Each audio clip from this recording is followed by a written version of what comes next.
Soman's mission part 1. Okay guys, സോമനാണെങ്കിൽ നമ്മളെ രാവിലെ വിളിച്ചിട്ടുണ്ട്. ഞാൻ പറഞ്ഞതെന്ന് വെച്ചാൽ എന്താ അവൻ പറഞ്ഞ വേറൊന്നുമല്ല. അവൻ ഒരു ദിവസം നമ്മുടെ സോമനാണെങ്കിൽ ഒരു ദിവസം അവൻ്റെ ഇന്ന് അവൻ്റെ മൊബൈൽ ഓപ്പൺ ചെയ്ത് നോക്കിയപ്പോൾ 20 കൂടുതൽ മിഷൻസ് അവൻ്റെ മൊബൈലിൽ മെസ്സേജ് വന്ന് കിടക്കുന്നത്. അതൊക്കെ അവൻ്റെ ഫ്രണ്ട്സ് അയച്ചതാണ്.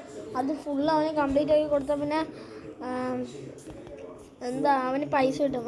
അപ്പോൾ നമുക്ക് ഈ മിഷൻ തന്നതെന്ന് വെച്ചാൽ നമുക്ക് നല്ല മസിലുണ്ടെന്ന്. നമ്മൾ ഈ മൊത്തം 20ൻ്റെ മുകളിൽ മിഷനുണ്ട്. ആ മിഷൻ എല്ലാം നമ്മൾ ചെയ്താൽ നമുക്ക് അവൻ മൊത്തം $100 മില്യൺ കിട്ടും. അല്ല, 100 മില്യൺ രൂപ കിട്ടും. അതായത് നമുക്ക് അപ്പോൾ ഫസ്റ്റ് മിഷൻ എന്താണെന്ന് നോക്കാം. ഒരു മിനിറ്റ്, സോമ വിളിക്കുന്നു. ഹലോ സോമ, ഫസ്റ്റ് മിഷൻ എന്താ? നിനക്കറിയാവോ, നമ്മുടെ സിറ്റിയിലൊരു ബില്ലണയർ വന്നിട്ടുണ്ട്. ആ ബില്ലണയറിൻ്റെ കയ്യിൽ കുറേ സൂപ്പർ കാർസ് ഉണ്ട്. ആ സൂപ്പർ കാർ ഏതാണെന്നൊന്നും എനിക്കറിയില്ല. അത് നീ പോയി അടിച്ചു മാറ്റണം. അത്രേ ഉള്ളൂ. ഞാൻ നിനക്ക് ലാസ്റ്റ് എല്ലാ മിഷനും ചെയ്ത് കഴിഞ്ഞിട്ട് പൈസ തരാം. ഓക്കെ സോമ. അയ്യോ, അവൻ കട്ടാക്കി ഗൈസ്. അപ്പം നമുക്കെന്തായാലും അതാ വിളിക്കുന്ന. അപ്പോൾ അയാളുടെ ലൊക്കേഷൻ നിൻ്റെ വീടിൻ്റെ അടുത്ത് തന്നെ ഒരു മഞ്ഞ കളർ വീടും കണ്ട. ഓക്കേടാ. ബുഗാട്ടിക്കാരൻ എന്തിൻ്റെ കേടാ? ഞാൻ ശരിക്കും എൻ്റെ തെറ്റാണത്.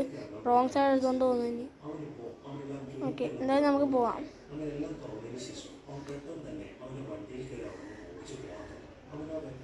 എന്തായാലും നമുക്കൊന്ന് നേരെ പോവാം. എന്തായാലും ഓക്കെ ഗൈസ്, ഞാൻ നൈസായിട്ട് അയാളുടെ വീട്ടിലൊക്കെ എത്തിയിട്ടുണ്ട്. ഇതാണ് അയാളുടെ വീട്. നമുക്കെന്തായാലും ഈ വണ്ടി ഒന്ന് പാർക്ക് ചെയ്യാം. ഓക്കെ, എന്തായാലും നമുക്കൊന്ന് പോവാം. സോമ വിളിക്കുന്നു. അവിടെ ഒരു സൂപ്പർ കാറേ ഉള്ളൂ കേട്ടോ. ശരിയടാ. ഓക്കേടാ. ഓക്കെ ഗൈസ്, അവിടെ ഒരു സൂപ്പർ കാറേ ഉള്ളൂ എന്ന് പറഞ്ഞ്. എൻ്റെ മോനെ, ഇതൊരു ഗോൾഡൻ GTR അല്ലേ? എന്തായാലും നമുക്കൊന്ന് ഇതെടുക്കാം, അടിച്ചു മാറ്റാം. നീ എവിടെ? ആരാടാ? അയ്യോ, അയാളുടെ ഓർഡർ കണ്ട് വേഗം ഓണം നമുക്ക് എന്തായാലും. അയ്യോ, അയാളെ പുറകെ നിന്ന് ഓടി വരുന്നുണ്ടല്ലോ. ഇനിയിപ്പോൾ എന്ത് ചെയ്യും നമ്മൾ? അയ്യോ, നമുക്ക് വേഗം കയറടാ. അയ്യോ, ഇതെന്താ എനിക്ക് കയറാൻ പറ്റാത്തത്? ലോക്കാണോ? ദൈവമേ, അയ്യോ, അങ്ങനെ ഇതോ അയാളെത്തി. അവിടെ നിൽക്കണോ? അയ്യോ ചേട്ടാ, എനിക്ക് നിൽക്കുന്ന സമയമില്ല. അവിടെ നിൽക്കണോ? എൻ്റെ ദൈവമേ, ബാക്ക് റിവേഴ്സ്. അയ്യോ, ഞാൻ ഇപ്പോൾ പോലീസിനെ വിളിക്കും. അയ്യോ, എനിക്ക് പണി എന്തായാലും നമുക്കൊന്ന് പോകാൻ വേഗം. അത് എയർപോർട്ടിൽ എത്തിക്കാനാണ് അവൻ പറഞ്ഞിരിക്കുന്നത്. എന്തായാലും നമുക്ക് എയർപോർട്ട് ഒരു ഡാമേജ് വരില്ലെന്ന് പറഞ്ഞ്. ഓക്കെ, നമുക്ക് ഡാമേജ് പോലീസ്. എൻ്റെ പൊന്നോ, എനിക്ക് പേടിയാണ്. ഗോൾഡൻ GTR ഇത് എനിക്ക് കാണാൻ. പക്ഷെ എന്താ ഇതിൻ്റെ വിലതിനെക്കാട്ടും കൂടുതൽ പൈസ. ഇതിന് ഏകദേശം ഒരു 50 മില്യൺ രൂപയൊക്കെ ആവും നമ്മുടെ എവിടെയെങ്കിലും. ഓക്കെ, എന്തായാലും നമുക്ക് പോവാം. അമ്മേ, അയ്യോ, ഇടിക്കല്ലേ പോലീസ് ചേട്ടാ. അവിടെ നിൽക്കണോ? നീ നിന്നാ നിനക്ക് സറണ്ടർ ചെയ്യാം. ഞാൻ സറണ്ടർ ചെയ്യത്തില്ല ഗൈസ്. അല്ലേ? സോറി ചേട്ടാ. താങ്കൾ എന്നെ ഗായ്സിന് വിളിക്കുക. അയ്യോ, വണ്ടി ഇടിച്ചല്ലോ ഗൈസ്. പണിപാളി. ഈ പോലീസുകാരന്മാർ എൻ്റെ ഭാഗ്യം ഒന്നും ഇളകിയിട്ടില്ല. ഡോറ് മാത്രം പോയതേ ഉള്ളൂ. അല്ല, ഡോറ് പോയിട്ടില്ല. അവിടെ സ്ക്രാച്ചൊന്നും വീണിട്ടില്ല. അത്രയും ഇത് ബുള്ളറ്റ് പ്രൂഫും അങ്ങാണ്ടാണെന്ന് തോന്നുന്നു. ആവാൻ സാധ്യത കുറവാണ്. സ്ക്രാച്ചൊന്നും വന്നിട്ടില്ല ഇതുവരെ. അവിടെ വല്ല പാർക്കിംഗ് ഉണ്ട്.